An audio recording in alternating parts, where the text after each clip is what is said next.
Well, hello everybody. My name's John Jagerson, and I'm excited to be here. Just want to do a quick sound check, make sure that my voice is coming through okay, and you can see the slide. I don't use a lot of slides, but one of the reasons why I like to have them up here is to make sure that you see my email address.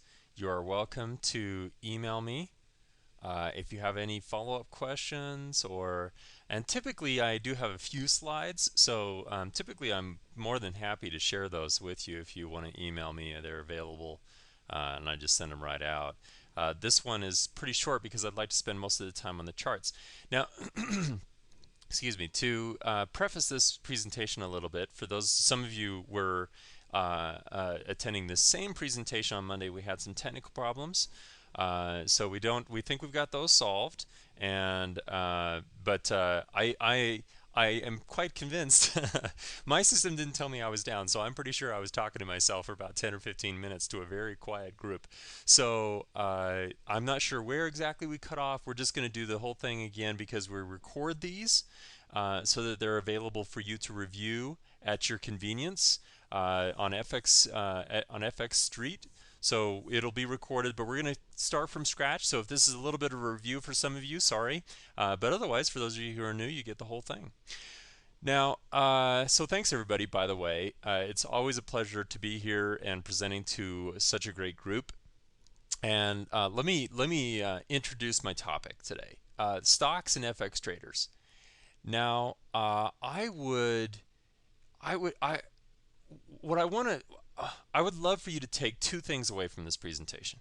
Number one, I would love for you to walk away with a few ideas as to how you can use the intermarket environment, stocks specifically, as a way to not only generate trading signals or trading opportunities potentially from what's going on in stocks, but as a way to hedge risk and diversify risk.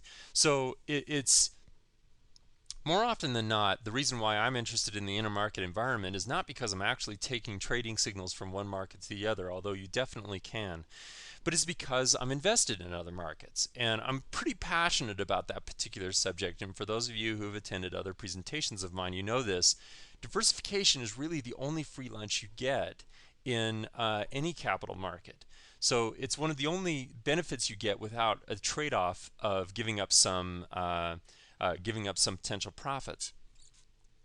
So with that having been said, I want to talk about a couple of things, including some questions I've been getting lately.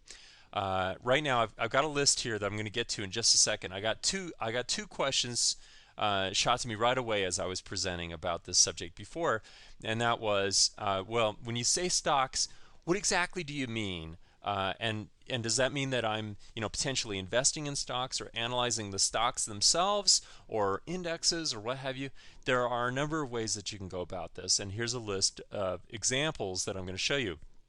The second question, by the way, was I started showing several symbols, all of which you're going to see on the charts, so you can jot them down or you can just wait till later or whatever. But I know that a lot of traders here in our audience actually started their trading careers in forex and don't have any experience in stocks, stock symbols, etc.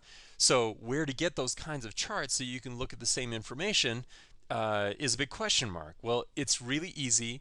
It's free, so even better. And I can show you a couple of great online resources that you can use that you can use to find those charts that are available again for free. All right, so let's run through this list. Now, obviously, a number of the examples that I'm going to be using, and that's what I'd like to do, is to start to germinate some ideas with you on individual stocks. But if you are not necessarily ready or wanting to go into that market, there are alternatives. So, for example, if you're outside the US, you can trade CFDs. I know forex dealers all over the world are getting into this business. It's CFDs are stock market indexes, and yet they are traded very much like a forex pair. So it's something that's very similar to a forex pair, leverage, etc. There's also single stock futures which is a futures contract. They're traded in the U.S. and in the U.K. Another alternative where they're not necessarily indexes of stocks, but actually individual stocks, but a futures contract on 100 shares or full lots, for example. So I just got a question about what is fair value. Let me get to that here in just one second because it's a great question. Finally, there's index options, which I'm going to be looking at quite a bit in this presentation, so I'll show you how that works. If you're an options trader, even an FX options trader, these work exactly the same way, except they're based on a stock index like the S&P 500, for example. And then there are index futures themselves, which once again, and actually I just got a question about, well, what is this stuff that I hear about fair value when I read about the S&P futures versus fair value? So the S&P futures, for example, is it represents a basket of stocks. Well, if that futures contract looks to be a little bit more worth more than the underlying basket of stocks, so it will create this little differential. Sometimes you'll see it in the morning and it'll be priced a little bit higher than the underlying basket of stocks, and there's all kinds of inefficiencies that create that problem. Well, what happens is arbitragers, so traders who are just trying to arbitrage that difference, will immediately jump in and short the S&P futures and go long the underlying basket of 500 stocks or so. And then they bring that right back down into fair value, so it kind of comes into equilibrium again. The same thing can also happen, but in reverse, where the S&P futures will look a little undervalued than the basket of stocks. So they'll short the basket of stocks and they'll go long the futures contract, and it brings that up into balance. Now, as far as how that helps forex traders, one thing that I can say, by the way, is that if there's a lot of press about, so if everybody's talking about fair value is really messed up in the morning, you can probably anticipate that there's going to be a fair amount of volatility that day. So that's just something that you can take away from that discussion as to, there are normal deviations between the futures value versus that underlying basket of stocks, and there are abnormal variations. And when those happens, you can expect a pretty volatile day, because that means the arbitragers, and there are a lot of them, are having a hard time bringing that back into balance. So there's a lot of profits for them, a lot of volatility in the market. So and I like that question, actually, and I took the time to answer it because it's a good illustration of how interconnected the markets are, because that volatility that builds up in equities can even though it's a minuscule market compared to the forex's total transaction volume every day, it bleeds over between the two of them, bonds, commodities, etc. So we know that the markets are interconnected. So this discussion shouldn't be that unexpected. Okay, let's take a look at the charts, and let's look at a very specific example of what I'm talking about.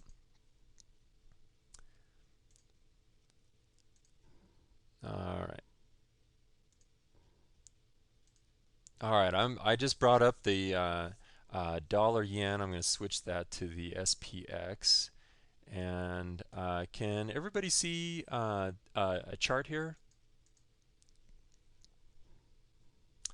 Let me know if you can't. Okay, great.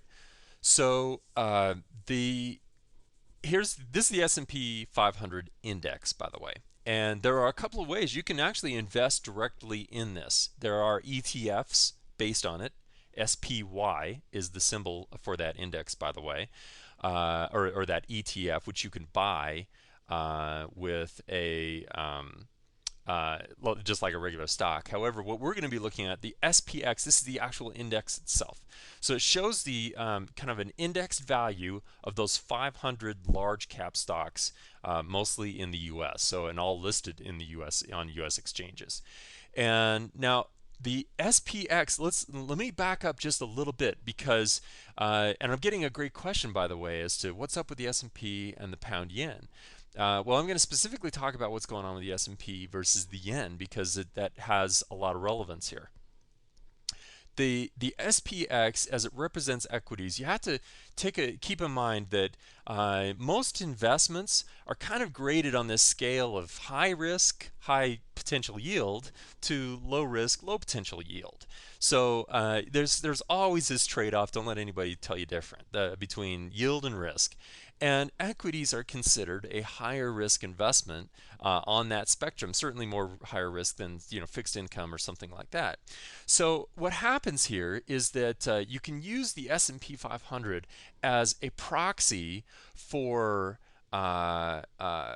investor sentiment. What do they think about risk right now? How are they dealing with risk right now? And I'm going to zoom in on a specific example. Okay, so I'm zooming in here just a little bit, and I'm looking specifically at 122, and I'm pulling these as I trade. I try to keep notes as to what's a day that something really unusual or cool is going on.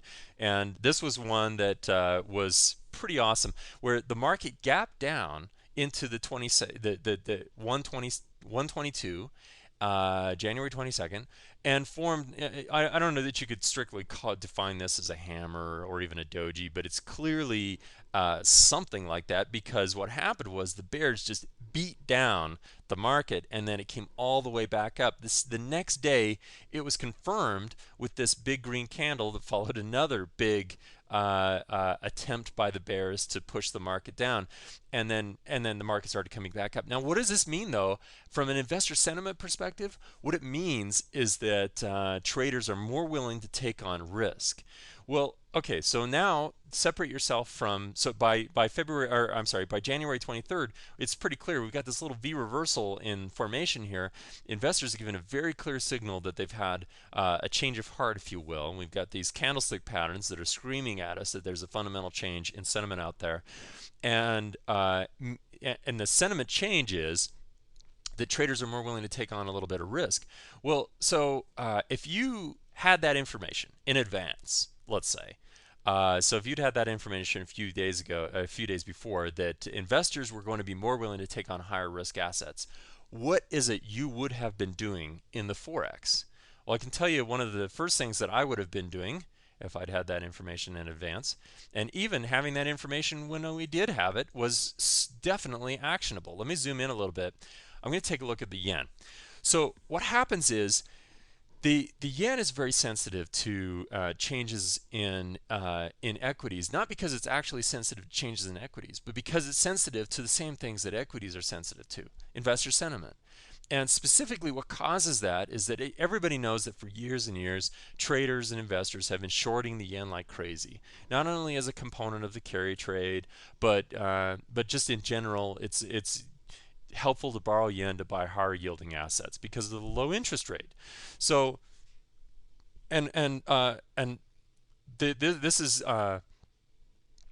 I would say a lot of this has to do with just the overall propensity for forex pairs to trend in the direction of interest rates. It's just a phenomenon we're all very familiar with in the forex. Now you'll notice that we'd had this price shock through January until that date that I'm pointing at right there is 122. That was the day of that really extreme, almost a hammer down at the bottom of that trend. The next day, the 23rd, was that confirmation.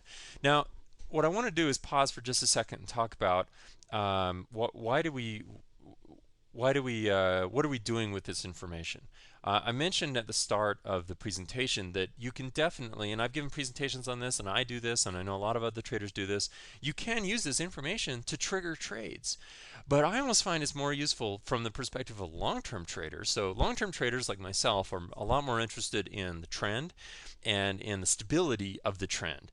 So that what we do is not get in and out all the time, but when risk starts to get a little bit high, we start to hedge against that risk by taking some either applying an option or diversifying or reducing the position or whatever it is. Well, at this case, if you had been short the dollar yen, the helpful information that's being given to you by equities is that, yeah, the yen may look south, or the dollar yen may look bad right now because the yen is getting a lot stronger as all those yen shorts are getting squeezed, so they're engaging in this feedback cycle where They start covering those positions, drives the value of the yen up further, drives the dollar yen down further, and that information could have been revealed to you definitely in the information that was coming out of the equity market. And of course, what happened? We entered into this long-term channel for about a month, where the market had this mild drift to the upside and did not decline for quite a while. Well, a lot of that information was definitely available to us from what was going on in equities. Let's look at another quick example here using this same instrument. Now, one of the things that I look at, by the way, quite a bit are when I use technical indicators, which I use them very sparingly, as I find more and more traders are all the time. They can be really helpful, but you have to kind of use them in moderation, because if you use too many, all you're doing is introducing a bunch of lag into your trading decisions. So indicator piling is what I call that, applying 5 or 6 indicators. By the way, one point that I wanted to make today is using intermarket information, such as coming from the equities market into forex or commodities or what have you, is a great way to introduce a component of technical analysis, or a technical indicator, if you will, of that intermarket chart without introducing lag, which is one of the big reasons why I'm so keen on the whole idea. Okay, so right now I'm looking at the SPX, and one signal that I definitely pay attention to is I love to apply a CCI and look for divergences. Well, there was one was nearly, it looked very interesting, wasn't quite there on the here in the middle of March. So you'll notice I'm getting higher lows here on the CCI, but not quite getting the same thing. It really depends on whether you count the shadow or not. Well, at the same time, so this is happening. It was finally confirmed on about 317. So at the same time, we go back here to our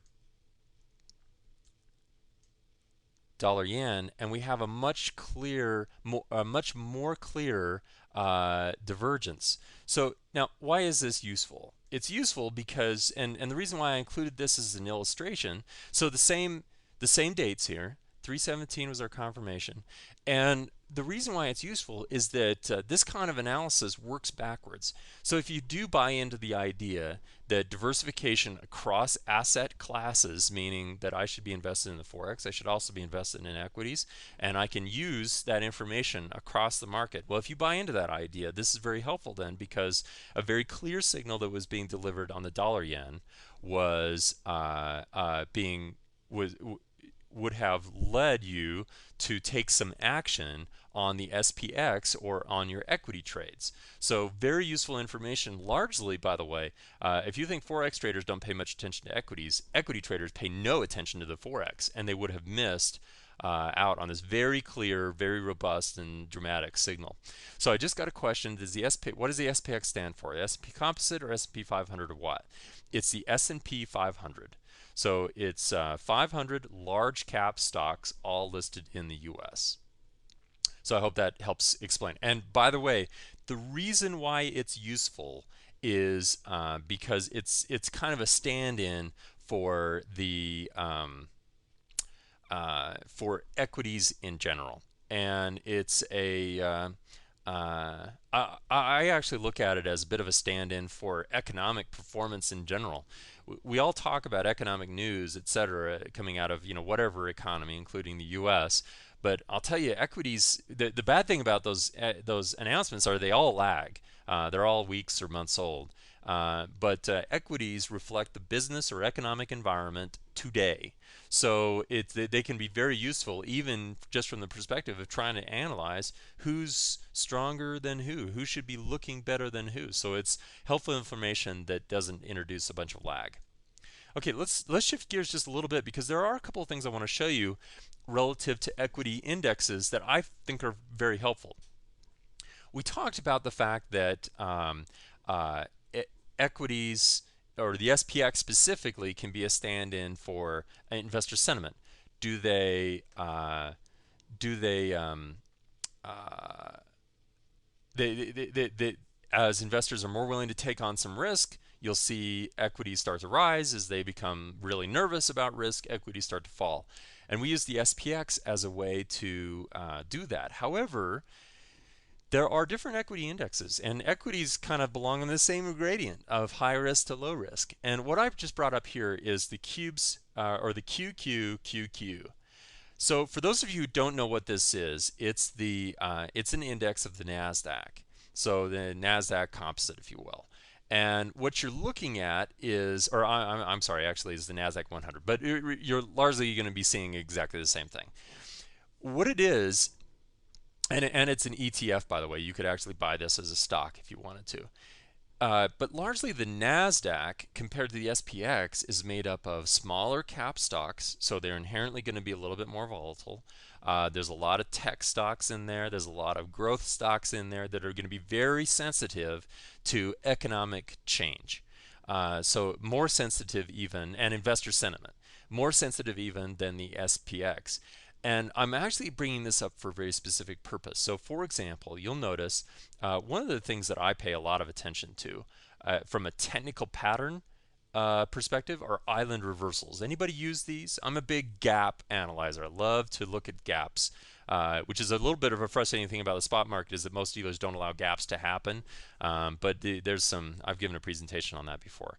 There's some ways around that. But an island reversal happens when the market, such as it did in late November, pops up and then begins to channel and then pops right back down through that same gap. So you'll notice these two gaps here that happened at the beginning of January versus the end of November, same place. This is a very bad sign for investor sentiment. It's almost never a good thing. It's kind of one of these run and flee type situations. Well, this is very, very useful because, for example, we've got this island reversal. It was finally confirmed on about 1/4, right? So what can we take away from this information? The big thing that we can take away from this information is that high risk investors are getting extremely nervous. And it was, by the way, it was information that would not have been as clear on the SPX as it was here.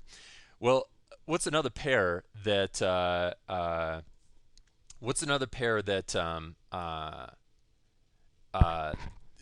would be very sensitive to that risk, that change in risk, besides the yen? Well, let me show you one that I use quite a bit when I'm looking at the same thing, because one of the things that will happen, by the way, is equities are basically inverse to bond yields. So one of the things that you'll see is that one of the pairs that are very, very sensitive to bond yields is the dollar franc. The franc will basically strengthen as equities weaken. So that's kind of the relationship that you should look for. Now that's not 100%, but it's a very close correlation, and especially in the shorter term, meaning over months or over a couple of quarters, it's quite predictive.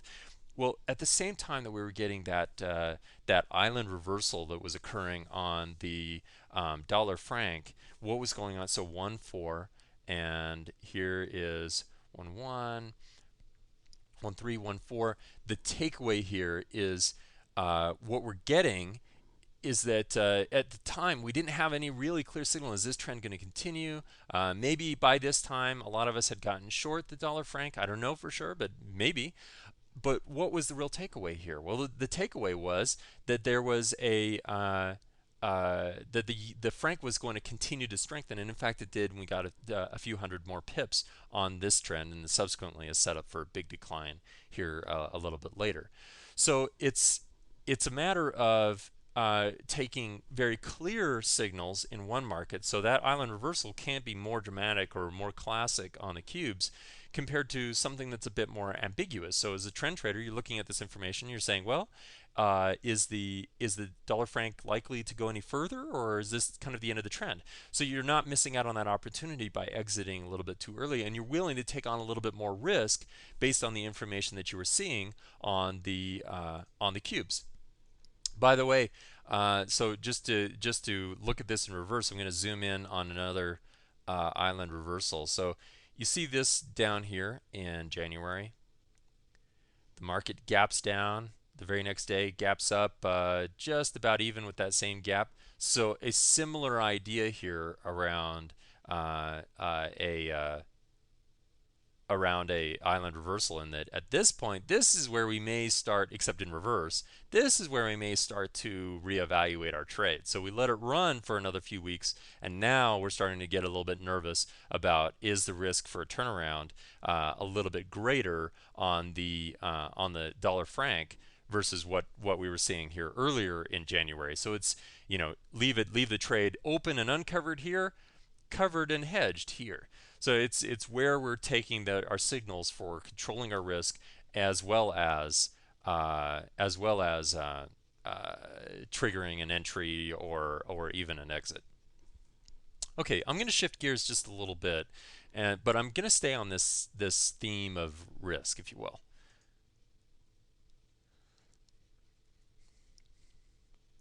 Okay, so I've just brought up a new chart, and I've got a bunch of arrows on here. I'm going to explain what this is.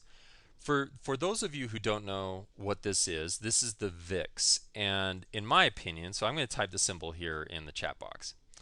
Okay, the VIX, in my opinion, is probably the most, if you're not going to invest in equities, if you don't buy into that whole idea of diversification, but you kind of like the idea of analyzing other markets, this is the market to analyze. And I'll explain to you why. The VIX, if you don't know, is not a stock. It is actually a measurement of the volatility on the SPX's options. So the S&P 500, there's options you can buy against the SPX index. Who buys those options, and why do you think they buy them? Institutional investors. I mean, retail investors do too, but compared to institutional investors, they're teeny. Institutional investors buy them, and they buy them quite a bit when there is a lot of uncertainty in the market. So they buy them to hedge risk, which is why a lot of option investors buy options, is to pull risk out of the market when they are uncertain about what's going on. So what happens is, as volatility increases, so the prices, as demand for those options increases because of uncertainty in the market and fear in the market is on the rise, what happens is the price of those options goes up and this index rises. So you see these extremes, by the way. And in fact, I'm going to scroll back here just so you get a sense of the scale. 1, 2, 3, 4 big extremes. What was that? What was going on? Well, if you're able to see these dates down here at the bottom, you'll notice these were these credit panics over the last year. So here's what happens: as traders get fearful, the VIX rises. So investor sentiment means if fear is rising, what's going on with the yen, for example? Well, the yen's getting stronger. What's going on with the franc? The franc's getting stronger. What's going on with the Aussie or the Kiwi? They're going to be very sensitive to this whole problem. They're probably also going to be volatile, if not getting a little weaker. So we can kind of run this train of thought as we evaluate what's going on in the VIX. Now, one of the reasons why I like the VIX so much is because the signals, by the time they get to extremes, are so dramatic. And I'm going to zoom in on a couple of these here in just a second. But you'll also notice that the VIX does fall. Investors become more confident, less fearful, so fear is dropping, and eventually it hits this trend line and pops up. Well, that's also useful information, because if I know that fear is on the decline, so I'm shorting the yen again, I'm long the Aussie, and then it hits this trend line, such as, by the way, we've got this little break here. I'm not calling this a break yet, because the market has been just channeling right around that trend line. Right now, if this thing pops back up through the market, or through the this consolidation, the support line in this consolidation pattern on the VIX, I'm going to get real nervous, and it's time to short the yen again. So, but let me zoom in a little bit more on one of these spikes. So you'll notice that once the market reaches an extreme, the turnaround is dramatic. So, for example, if you can see these candles that were occurring here in the middle of August, 8/20, etc., that's it was very clear what was going on. Same thing, huge shadow, big gap down the next day on 11 3 to 11:12 here in November.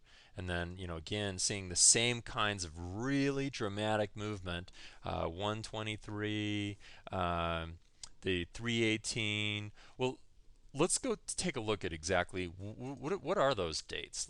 Let's examine this in a little bit more detail,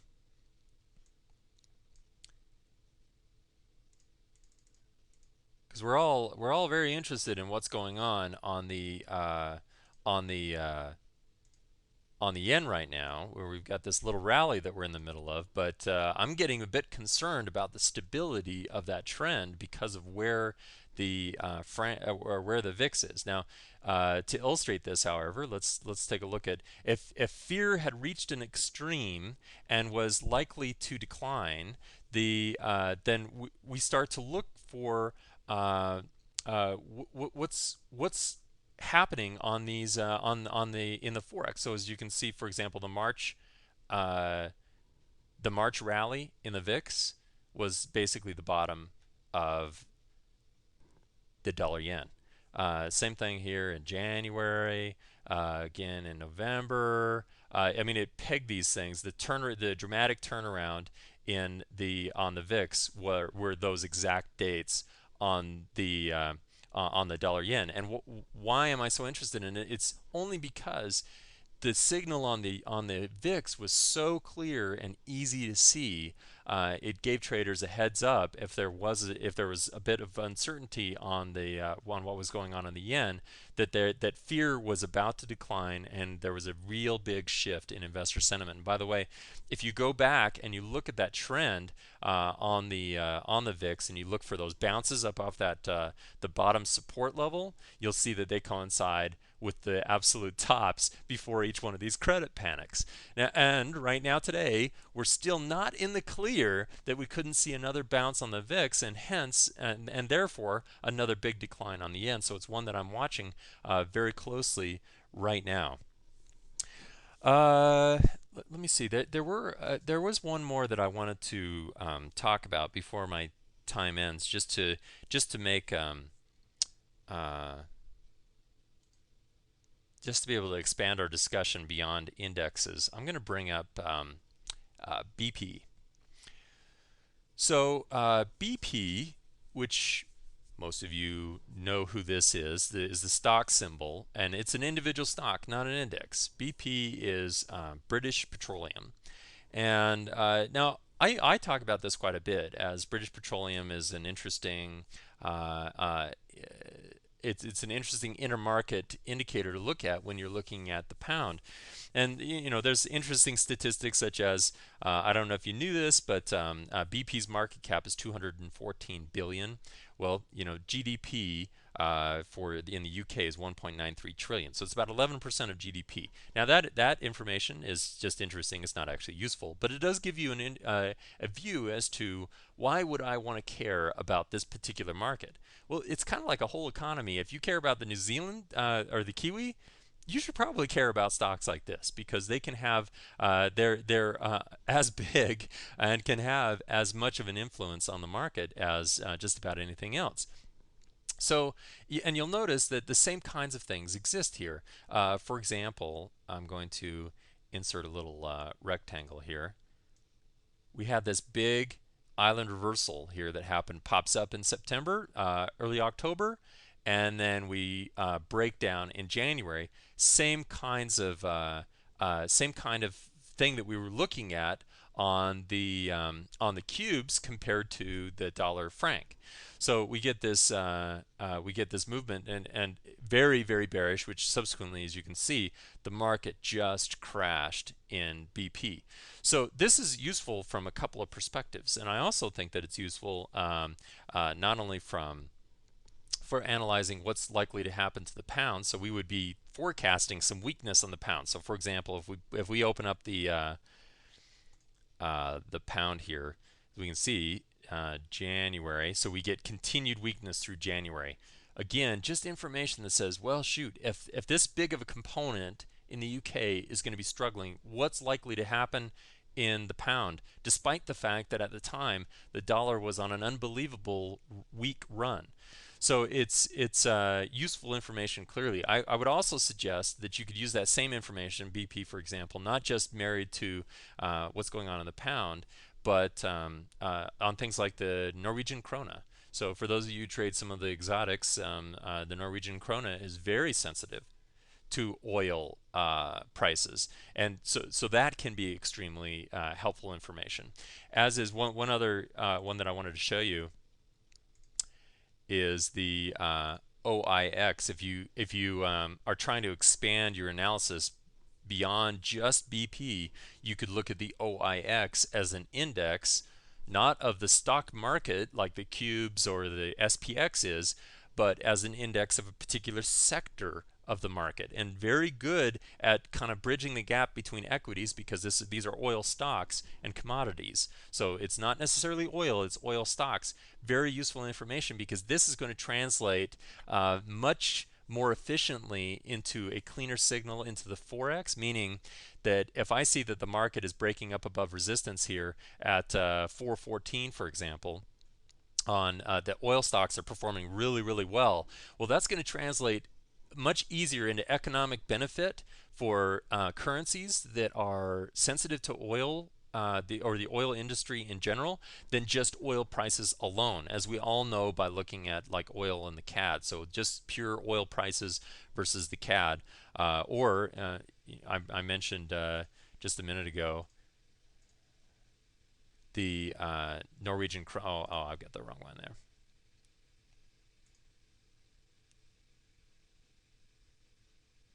Oh, there we go. Okay.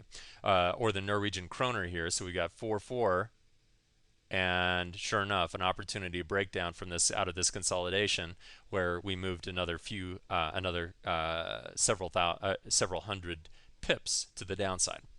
Okay, so I promised to answer a couple of questions, and my time is running short. So I'm going to share my web browser. Hang tight for just a minute.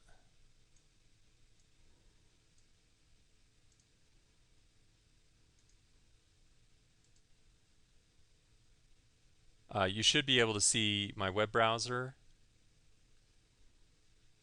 The I mentioned that you can get this information for free. There's charting software all over the place. One place that I like is bigcharts.com. It's a MarketWatch company. Profit.net, which is a company that I've had a lot of experience with. And it's just, that's what it is. The URL is profit.net. If you go to the Analyze tab, you can click on Java charts here, and it will bring up a really robust interactive chart that you can look up any of these stock symbols that we've been talking about, whether it means the OIX, the VIX, the cubes themselves. So for example, here we just brought it up. There's the VIX, so that was the exact same chart that I was just looking at on my charting, that you can find on your own. Very robust and very free, which is always important. Okay, before I run completely out of time, are there any follow-up questions? You're definitely, again, welcome to email me any follow-ups if you would like.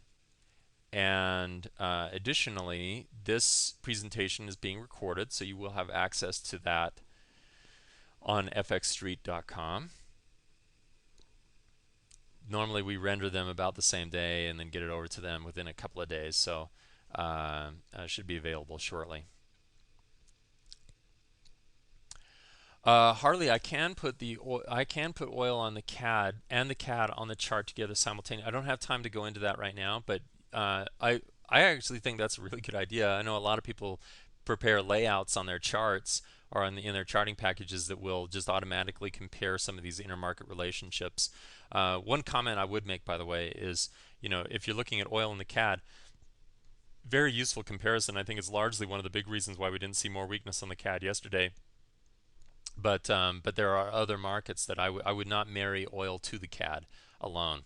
There's certainly influence on the pound, on even smaller currencies like the Norwegian krona.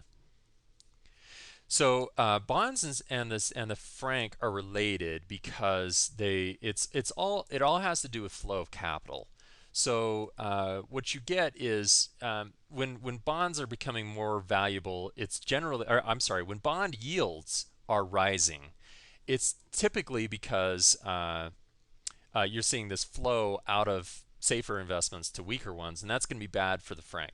When bond yields are falling, that's going to be good for the franc because that means that bond prices are rising and safer investments. So anything that's looked at as kind of a shelter in times of volatility is going to benefit from that, and the franc is one of those things. So when bond prices are rising, yields are falling, and the franc is probably rising or has a tendency to rise for the same reasons, that there's kind of this flow into sheltered investments, and the franc being one of those that's perceived as, at least in the short term, as being a way to shelter your money in times of uncertainty. All right, well, thanks everybody. I appreciate the time and attention, and obviously you are welcome to email me with additional follow-up questions if you didn't get a chance to ask.